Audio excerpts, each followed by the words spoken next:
చింత చచ్చినా పులుపు చావలేదని చందంగా ఉంది వైకాపా నేతల తీరు ఉంది. అతి దారుణంగా ఓటమి చవి చూసిన వైకాపా నేతల తీరులో మార్పు రాలేదు. నర్సీపట్నంలో తెలుగుదేశం పార్టీ గెలుపును ఓర్వలేక టీడీపీ అభిమానులను దారి కాచి మహిళలను కూడా చూడకుండా దాడి చేసిన సంఘటన నర్సీపట్నం సమీపం చీడిగుమ్మల గ్రామంలో జరిగింది. అనకాపల్లి జిల్లా నర్సీపట్నం సమీప గ్రామం చీడిగుమ్మల గ్రామంలో టీడీపీ కార్యకర్తలపై వైసీపీ సానుభూతి పరులు దాడి చేశారు. గత ప్రభుత్వంలో వాలంటీర్లుగా పనిచేసిన వ్యక్తులు గొల్గొండ మండలంలో తెలుగుదేశం పార్టీ విజయం సాధించిన తీరును జీర్ణించుకోలేక ఈ దాడికి ఒడిగట్టారని బాధితులు చెబుతున్నారు. ఈ దాడిలో 6 మహిళలు 2 పురుషులకు గాయాలయ్యాయి. బాధితులను నర్సీపట్నం ఏరియా ఆసుపత్రికి తరలించి చికిత్స అందిస్తున్నారు. టీడీపీ విజయం తట్టుకోలేక నర్సీపట్నం నుంచి చీడిగుమ్మల ఆటోలో వెళ్తుంటే ఆపి మరీ దాడి చేశారని బాధితులు మహిళలు చెబుతున్నారు. కనీసం మహిళలను చూడకుండా విచక్షణారహితంగా ప్రవర్తించారని, తోకరాన్ని కూడా తాకి ఇబ్బందులు పెట్టారని ఆవేదన చెందుతున్నారు. ఈ దాడికి పాల్పడిన కసిరెడ్డి మణికంఠ సహా వారి పేర్లను, వారి వివరాలను తెలియజేస్తున్నారు. బాధ్యులను కఠినంగా శిక్షించాలని కోరుతున్నారు. కొంతమంది ఉన్నారు సార్, వాళ్ళలోనేమోనా పిల్లల్లాటోళ్ళని మమ్మల్ని కామెంట్లు చేశారు సార్. కామెంట్లు చేస్తుంటేనేమోనా మాలోని ఒక అబ్బాయి, ఆడవాళ్ళంటే ఎవరో ఒకరిని ఊరుకోరు కదా సార్.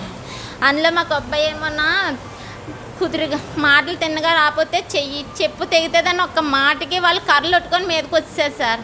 వాళ్ళు కాసుకొని ఉన్నారని తెలియదు సార్. మేము బయలుదేరి టైంలోని మా ఆఫీస్ దగ్గరికి వచ్చి మేము బయలుదేరినప్పటికీ కుర్రోల్ని టీడీపీ నాయకుడు కార్యకర్త పంచాయతీ చీడిగొమ్మల పంచాయతీలోని కార్యకర్త కామిరెడ్డి గోవిందని నేల మీద వేసి కొట్టేస్తుంటేనేమోనా కుర్రోళ్ళు అడ్డుకుంటుంటే కుర్రోళ్ళని కొట్టేశాడు సార్. వాళ్ళు కొడుతున్నారని చెప్పేసి మమ్మల్ని మా వాళ్ళే కదని చెప్పేసి మేము అడ్డుపడుతుంటేనే లేడీస్ అని కూడా చూడకుండా ఇష్టం వచ్చినట్టు కొట్టేశారు. వైసీపీ కుర్రోళ్ళు బాగా కొట్టేశారు. మా ఫ్రెండ్కి ఫ్రాక్చర్ అయిపోయింది సార్ చెయ్య. ఒక అమ్మాయికి నాకైతేనే రిబ్స్ కింద ఇలా గుద్దేశారు సార్ అడ్డుకుంటున్నామని. నాకైతే ఆవేశం వచ్చేస్తుందండి. తనకి కూడా ఆయుష్గానే ఉంది. మా ఆయనకైతే చెయ్యి ఫ్రాక్చర్ అయిపోయింది, చిటికల వేను కూడా కింద విరిగిపోయింది.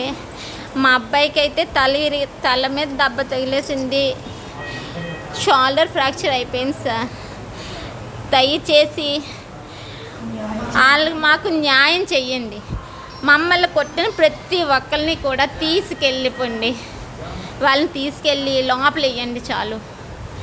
పోలీసులు కూడా అక్కడ మా మీదే వచ్చేసారు. లేడీస్ మేము అడ్డుకుంటుంటేనే ఒక పోలీస్ అయితే మా మీద చేయి చేసుకున్నారు సార్.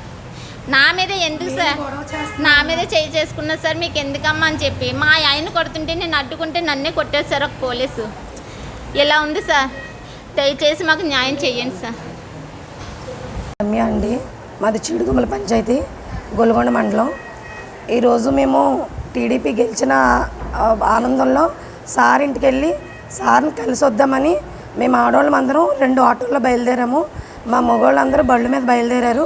మేము బయలుదేరి మా ఊరు దాటి వస్తుండగా బీవిరెడ్డి సత్యనారాయణ గారి సిమెంట్ షాప్ ముందు మమ్మల్ని ఆపి అడ్డుకొని ఆటోల్లోంచి మమ్మల్ని లేడీస్ని డ్రెస్సులు అవి పట్టుకొని చింపేసి వేరు ఎక్కడెక్కడ చేతులు పెట్టకూడదు అదే ప్లేస్లో చేతులు పెట్టి గుద్దేసి మా నాయకుడైన కామిరెడ్డి గోవింద్ గారిని కిందన పడిసి కాళ్ళు చేతులతో కూడా తన్నారు. ఆయన అడ్డుకోవడానికి వెళ్ళిన మా మీద అసభ్యంగా ప్రవర్తించి కర్రలు కత్తులతో కూడా దాడి చేశారు. ఆ దాడిలోనే మా ఫ్రెండ్ భానుకి చెయ్యి ఫ్రాక్చర్ అయింది. మా నాయకుడు కామిరెడ్డి గోవింద్ గారికి కాలు చిటికిన వేలు ఫ్రాక్చర్ అయింది, భుజం షోల్డర్ ఫ్రాక్చర్ అయింది. నన్ను కసిరెడ్డి మణికంఠ అన్న కుర్రోడు 2 చేతులతో చెస్ట్ మీద గుద్ది హెడ్ కింద కొంచి బలంగా వీపు మీద గుద్దాడు. మమ్మల్ని కావాలని పగబట్టే ఇదంతా జరిపారు. మేము వాళ్ళని ఏమీ అనలేదు. 144 సెక్షన్ అమల్లో ఉండడంతో మేము మార్నింగ్ నుంచి సంబరాలు కూడా చేసుకోలేదు. ఎవరిళ్ళల్లో వాళ్ళమే టీవీ చూస్తూ ఇంట్లోనే ఉన్నాం.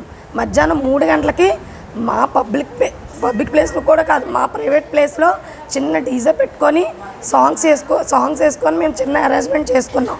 ఆ అరేంజ్మెంట్ చేసినప్పుడు కూడా పోలీసులను పంపించారు మా దగ్గరికి.